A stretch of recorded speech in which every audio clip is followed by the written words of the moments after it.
TGI Friday, everyone, and you know what that means. Yep, we have another blog post today, and it includes another Pym Tech character reveal ahead of what I think could be next week's patch 4.5.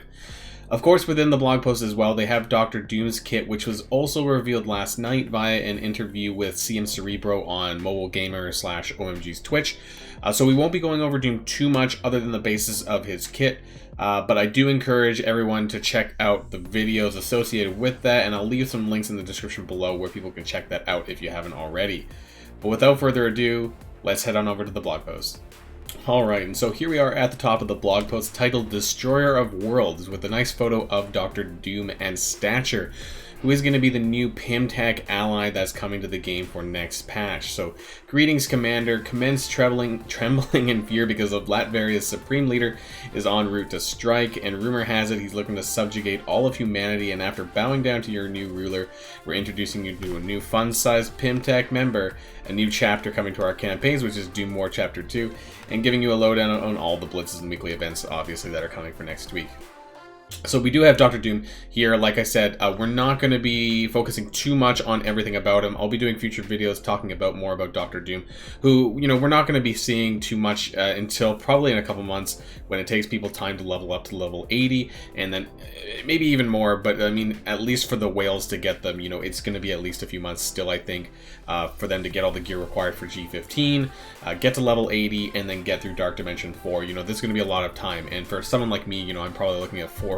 I don't even know how long, but you know, it's not completely relevant at the given moment. So we're gonna skip through this a little bit. We're gonna look at his kit though, just briefly here, but I will have more stuff in the future about him. So his traits are Villain, Global, Tech, Mystic, Controller here, and the interesting part, of course, is that he's Tech or Mystic. So they did say in the interview with Cerebro that he's going to take the Stark Tech of whatever is your highest. So whether that's Tech or Mystic, it's not going to be both being applied, it's just the highest of those two values. And so his basic Science and Sorcery, it kind of is like it's almost kind of like an Ultron basic, except for it applies Disrupt, which is really amazing. And it was confirmed that this is the first basic to actually apply Disrupt.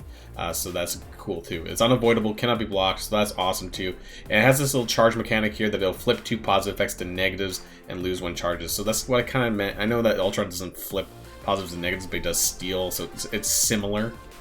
His special Doomsday Dictator, 4 energy cost, which is amazing. Attack all enemies for 500% damage, plus apply heal block. This attack gains 100% extra damage per Doombot ally. Now, every turn that he takes, he does summon a Doombot onto the field. So, for the first turn, this is probably only going to include 1 Doombot, which would be about 600% damage. But as we see, once we go through the ultimate, he's actually going to take many turns before he gets back around to this. And then he's going to do a lot more damage than that. It also clears all death proofs. It basically kills the Doombots. They explode and do damage. This damage associated with the AoE. But all the Doombots die after this. Ultimate Time Platform. So this is a turn 2 move. So it says the energy cost 8 out of 10, but you gain 1 when you take your first turn. So it is a turn 2 move. Gain 2 charged. Clear all negative effects from self, the most injured ally, and the ally with the highest damage. Now that's pretty crazy here. And then heal self and the most injured ally for 100% of Dr. Doom's max health. So that's a pretty big heal. At the very least, it's going to be a full heal Dr. Doom. He has a really large base stat pool, so I imagine this probably will almost full heal someone else as well. And fills speed bar by 300% for self and the ally with the highest damage by 300%. So that's 3 free turns for him and that ally with the highest damage, whoever that happens to be on the field. Passive Doombot Legion, on turn summon a Doombot, and if this character has 2 more Doombot allies, gain defense up for 2 turns, 3 speed up for 2 turns, 4 offense up for 2 turns. So what I mean by the Doombots stacking up is that when he takes his ultimate, he's going to be taking 3 extra turns, and really if you're just using basics or whatever until you get back around to the special, you're going to have up to 4 Doombots on the field. You're going to have offense up, and then you're going to blow them up with Doomsday Dictator, the special, and that's going to do somewhere in the range of, I would say, 900% damage at that point. So once you get to the ultimate, I think at that point, it's going to be hard stopping him there. But his speed, I think, if I remember correctly from the video, he did have a speed value of 111, I think. So he isn't the fastest character around. So I think that in terms of theory crafting, potential counters for him, you know, whatever game mode that we're talking about. It'll probably involve faster characters and potentially ability block characters in order to get around this, but we'll have to wait and see. So when this character or a Fantastic Four ally drops below 50% ally, grant them energy and fill their speed bar by 50%. So this is awesome. A lot of people are kind of already assuming that this is to do with Invisible Woman, who might be paired up with Dr. Doom on the field, but you know, there could be other, I don't know, depending on where you're at, but most likely is going to be Invisible Woman. On stun, clear stun, and applies slow to self. So if he is stunned, he's going to clear it. So you're not going to be able to stun him, but he will have slow though, so it might slow him down a little bit. Gain plus 10% damage and 50% focus if any Fantastic Four character is present. Again, likely to be Invisible Woman, but the interesting part is that it just says is present. So if they're an enemy, this also counts as well. So you don't necessarily have to lump any of the Fantastic Four on his team at all to gain that. So if you're fighting Fantastic Four, you're also going to gain this. And then he gets 50% max health on a passive. So not to mention his base stats are already really high. His max health is going to be quite substantial. And so these are the Doombot. The Doombot basic is very, very similar to Dr. Doom's own, just without the energy portion. And then Doombot Legion on death applied 1 deflect up to a maximum of 10 to an allied Dr. Doom, and on turn if this character, again, this is the same as the other passive, so defense up, speed up, and offense up. Pretty crazy. Anyways, there is a short little video here I can play here. I think this is something we got from the preview before the interview, but anyways, this is a special here. Yeah, special where he blows up the Doombots and does a crazy amount of damage. That was only 1 Doombot though in that video there. And then, so moving on to Doom War Chapter 2. Again, we saw this in the mails that we received in game, which told us about the description or what we're going to need to require to do this. I also posted up a video today that you can see, and I'll leave that in the comments below or in the description below as well if you guys are interested. But basically, missions 1 to 3 is Wakandan, Aim, and Mercenary. 4 to 6, Marauder, Spider-Verse in Hand, which by the way, 4 to 6, this is the Squirrel Girl unlock segment. And then 7 to 9, Black Order, Hydra, and Power Armor, which is the Proxima Midnight unlock segment, which they do mention down here actually. So that's exactly, and we're going to find more mini uniques alongside everything else, more orange gear probably, and more purple gear on these nodes as well. So this is going to be a great place to farm to get ready for Gear 15, as I've already been doing on Doom War Chapter 1 as well. So let's get on to Stature. So this is the next Pym Tech character release alongside Yellowjacket, which was mentioned last Friday. And of course, we already have the regular Ant-Man and Wasp. So we're only missing one more character to be told. Grow your arsenal and shrink the battlefield with Stature. The daughter of Ant-Man, Cassie Lang, doused herself with stolen Pym particles, hoping to become a superhero like her father. The experiment worked, and the teenagers soon gained the ability to grow to towering heights and shrink to microscopic levels. So basically, she's a female Ant-Man. As the protector for the Pym Tech team, so I haven't read this far yet, so that's interesting. Stature features a taunt fortified with defense up and regen, grants evade to low health allies, synergizes with Ant-Man, increases Pym Tech allies' health in Dark Dimension.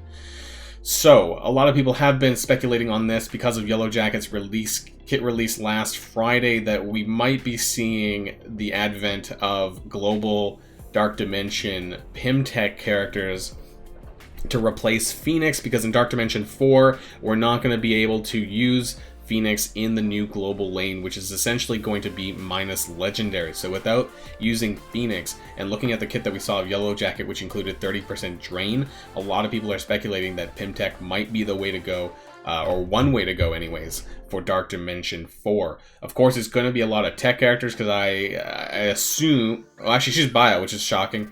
But we'll get to that. But most of the Pym Tech characters are going to be tech. Ant-Man and Wasp are already tech, and Yellowjacket is confirmed to be tech as well. So we'll have to wait and see, of course, when we see the full numbers. But this could be interesting, guys, and this might change the way I think about what I'm going to be taking into, eventually, Gear 15. So, traits: Hero, Global, Bio, Protector, Pym Tech. I was surprised about Bio and Protector. I didn't think they'd do that, but that's also could be quite interesting. Giant Takedown, the basic. Attack primary target for 280% damage plus flip defense up. So if somebody has defense up, it gets flipped into defense down. Apply defense up to self and one random Pym Tech or Hero Tech ally. So that's interesting too. So it doesn't have to be necessarily lumped in with the Pym Tech characters. Special, Stature Stomp. Energy cost 3 out of 3. Attack primary target for 310% damage gain, taunt, defense up, and regen. So that is a very low energy cost taunt. Fortunately, it's not defense up for 2 turns, but it looks like there's other ways to get defense up as well. And that's a low energy cost. So ultimate Pym Particle Punch, 2 out of 5. So this will be a turn 3 move here. Pretty sure. Attack primary and adjacent targets for 400% damage. Generate 2 ability energy for all Pym Tech allies and self. So that's pretty good. And so if we're talking about Yellowjacket, who has that 30% drain mechanic, and using that in Dark Dimension, I could see these two going hand in hand to generate additional ability energy for him to get him back around quicker. So we might be seeing the start of something here.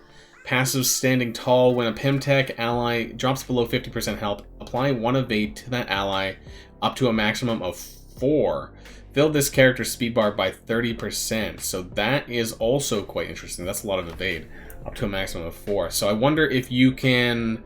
Maybe one of the last one's going to be a healer, to some degree. We'll have to wait and see. But if they can jump up and down below 50% and above 50%, then that would constantly apply these evades more. And of course the speed bar. When this character drops below 50% health, clear taunt from self. If Ant-Man is an ally, apply taunt and evade to evade up to a maximum of 4 to Ant-Man. Alright, so if she gets low health, she clears her own taunt and then gives it to Ant-Man. You know, father-daughter duo here, I guess. And he temporarily taunts and tanks. I guess that's interesting, kind of back and forth. Gain 50% focus. Pym Tech allies gain 50% focus. In Dark Dimension, gain 20% max health sorry, for self and Pym Tech allies. So, interesting, not bad. And then here is ability, here is a little clip here of Stature's ability. I think this was just, it's the basic there, I believe. This is or that's the basic, I'm not even sure which one's which here. And the third one here, this is the ultimate for sure. Ooh. Interesting animations here. And I think she has an interesting kit, so, yeah, She's not tech, but she is bio, and unfortunately, as we know, that all the symbiotes are bio, and so in terms of Dark Dimension, I don't know if this is going to necessarily change how we look at Dark Dimension 3, necessarily, but I think this is going towards Dark Dimension 4 and whether or not we want to go all the way with these new characters to tier 15. So this is going to need to be another discussion in a separate video, I think, sort of theory crafting this kind of stuff with the other global characters. So look forward to that in the future as well.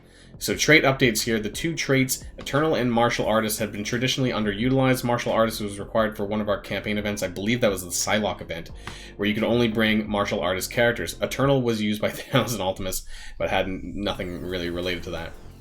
They're removing both, and then if a future event campaign requires them, they'll revisit it later. Now, a new trait is coming. That'll be an extension of the X-Men faction called Uncanny. So that's interesting. Similar to what the Avengers had for Wave 1 trait, we want to better identify certain team synergies and clear the path forward, clear the path for any future X-Men characters. Alright, I think we know where that's hinting there. In addition to adding the Uncanny trait to all existing X-Men, we've also revised some of their kits and expanded some of their abilities. Some updates will affect all X-Men, and some will only affect Uncanny X-Men. X-23 will also be joining the ranks of the X-Men, so this is pretty cool here. So if you wanted to get rid of one of the existing X-Men members with your Phoenix X-Men team for War Offense or wherever you use them, you can throw X-23 in there. If you don't have an X-Force team or aren't using an X-Force team, then she'll be able to and that could actually make things a bit better in some regards for theory crafting counters on certain teams because of her ability block. This could be quite interesting to see the overall changes to this when the patch goes live. Don't worry, these changes don't reduce the effectiveness of any characters, so all of this will just be benefits for all the characters. There won't be any negatives from this, so it will be awesome to check this out when we actually see the full details of what this is going to be. And so upcoming blitzes, we do have an Okoye blitz next Monday. A terrible character, but if you do need to get more shards for the Chaos Theory event, then I guess get some points there where you can. And then we're getting a Human Torch blitz next Thursday. Now personally, I think they haven't talked specifically yet about the patch too much, but I think it's going to be next Tuesday. There's going to be a huge gap of nothing. Basically, at the end of Sunday, which is Anti-Venom's event ending, there's going to be nothing in between this and the next patch. So my guess is Tuesday or Wednesday of next week I don't know if they'll leave it a full another week, so we'll have to wait though. Of course, this Okoye Blitz is coming in time for Chaos Theory, which is the monthly challenge flash event for silver and gold promotion credits. So if you haven't get in on that, make sure you do, because it's the easiest and best way to get silver and gold promotion credits to get your team up higher. And I think really, oh wait, we got need a hand, so the hand catalyst event coming. Oh wait, this is the double shard event for hand, which obviously is going to lead into the hand catalyst event, which will be the week after that. So that's the end of the blog. Doom has commanded an end to this week's. Good luck, Doomanders. So that's the end of this blog post. It was a bit lengthier because of Dr. Doom, of course, but I think that the new stats and kit for Stature is quite interesting. The fact that she's bio and not tech. I've read the Young Avengers, and I'm pretty sure I thought that she was tech-based, but hey, maybe I'm wrong. And the point, and the part that she's actually a protector is pretty awesome as well. So we'll have to talk about this more in a future video when we look at probably the possibilities of Global Dark Dimension 4 and who we're going to want to use in that grouping without Phoenix, but that'll have to wait for another day. So that's the end of this video, guys, and I hope you all enjoyed it, and if you did, please smash that like button down below and consider subscribing to my channel if you haven't already. And of course, until next time, guys, stay safe, and I'll see y'all later. Boylon signing out.